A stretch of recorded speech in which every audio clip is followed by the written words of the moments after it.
नमस्कार, मार्च न्यूज में आपका स्वागत है। आइए नजर डालते हैं आज की बुरहानपुर की खास खबरों पर। बुरहानपुर में सीएम मोहन यादव के आगमन को लेकर हेलीपैड के पास चल रहे बिजली कार्य के दौरान ठेकेदार कंपनी का श्रमिक करंट लगने से नीचे गिरकर गंभीर रूप से घायल हो गया। उसके बाद उसकी मौत हो गई।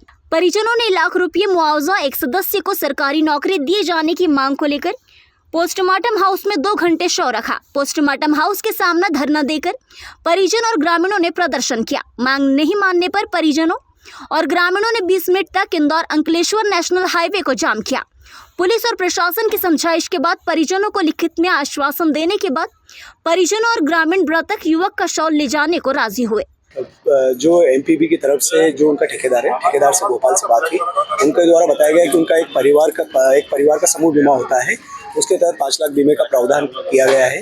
और जो मृत्यु हो जाती है अगर करंटलेस से लगने की, तो उसमें आरबीसी 64 के तहत एमपीबी के द्वारा 4 लाख रुपए देने का प्रावधान है। और उनके द्वारा जो पेंशन जो प्रकार की होती है उसमें ऐसा मोटा मोटी 8 से 10 हज़ार रुपये तक का उनको आर्थिक सहायता प्रति माह मिलने का, पेंशन मिलने का प्रावधान है। यही बातें उनको सब परिवारजनों को बताई तो वो सभी सहमत हो गए और जो मृतक को शांतिपूर्ण तरीके से उनके घर ले गए। सर, कितने घंटे तक उन्होंने शव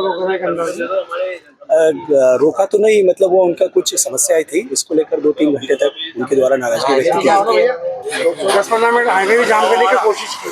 नहीं, ऐसा कुछ नहीं किया उन्होंने। कुछ लोग चले गए थे, फिर वापस आ गए थे। सब मना लिया आप लोग? यहाँ पे इलेक्ट्रिक कर्मचारी कोई नहीं आए यहाँ पे, तो उसको आना चाहिए यहाँ पे कोई ना कोई। इतनी बड़ी घटना, हाँ, उसकी लापरवाही हो रही है इलेक्ट्रिक कर्मचारियों की, और उनसे हमको मुंह बदला होना चाहिए कि उसके वो परिवार वाला एक ही अकेला था कमाने वाला। मैं छोटा जीजा जी हूँ उसका, इसका जवाबदारी कौन लेगा? आज किसी का अधिकारी ने आंसर नहीं दिया है इसका कि जवाबदारी मैं लेता हूँ, किसी ने आंसर नहीं दिया है। अच्छा, ये सीएम आ रहा है तो कोई मुलाकात करेगा किसी प्रकार का? मुलाकात करके क्या फायदा है? हाँ, आ रहे थे तो उन्होंने बोला था ये मुआवजे की मांग करोगे? नहीं, मुआवजे की मांग करेंगे, हम लोग करेंगे। हमको नहीं मिलेगा, हम डेड बॉडी लेके नहीं जाएंगे। सुबह से स्कूल से रवाना हुए डाक मतपत्र से मतदान कराने वाले दल वापस पहुंचकर जमा की मतदान सामग्री।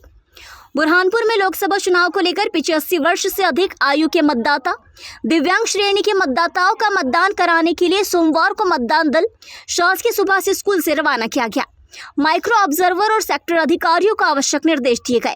डाक मतपत्र के माध्यम से मतदान करने के बाद वापस मतदान सामग्री जमा की। सुरक्षा की दृष्टि से मतदान दलों के साथ पुलिस अफसर और जवान शामिल हुए। बिजोरी रोड पर बाइक हादसे में एक युवक घायल, शादी से लौट रहा था परिवार। बुरहानपुर के बिजोरी रोड पर बाइक हादसे में एक युवक गंभीर रूप से घायल हो गया। पैर पर चोट लगने के बाद घायल को उपचार के लिए जिला अस्पताल में भर्ती कराया गया। जानकारी के अनुसार कारण पिता पूना शंकर निवासी शंकरपुरा शादी में शामिल होने के बाद बिजौरी से वापस आ रहे थे। इस दौरान यह हादसा हुआ। पैर पर चोट लगने पर जिला अस्पताल में भर्ती कराया गया। पुलिस ने घायलों के बयान दर्ज कर मामले की जांच शुरू कर दी है। मोमिनपुरा में अलमारी खोलते समय बिजली का करंट लगने से 20 वर्षीय युवती की मौत, पुलिस ने जिला अस्पताल में कराया पीएम। बुरहानपुर के मोमिनपुरा क्षेत्र में अलमारी खोलते समय बिजली का करंट लगने से 20 वर्षीय युवती की मौत हो गई। परिजनों ने जिला अस्पताल पहुंचाया तो डॉक्टर ने चेकअप कर मृत घोषित कर दिया। पुलिस के अनुसार मृतक अफसाना बानो पिता मातिन अहमद अपने घर पर अलमारी खोल रही थी।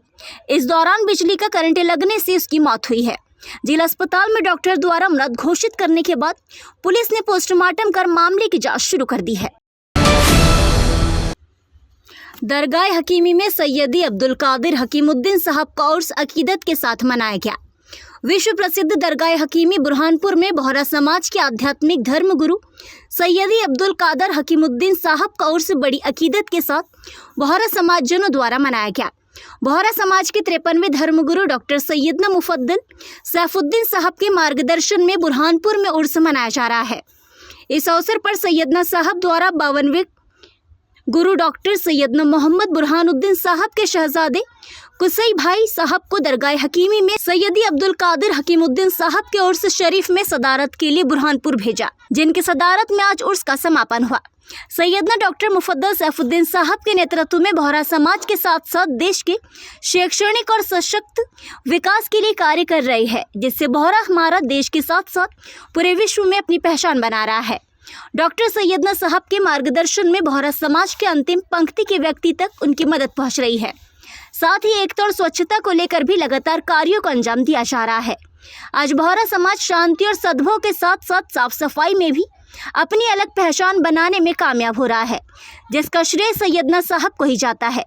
वे बेहतर जिंदगी के साथ साथ अपने देश के प्रति ईमानदारी का संदेश लगातार देते रहे।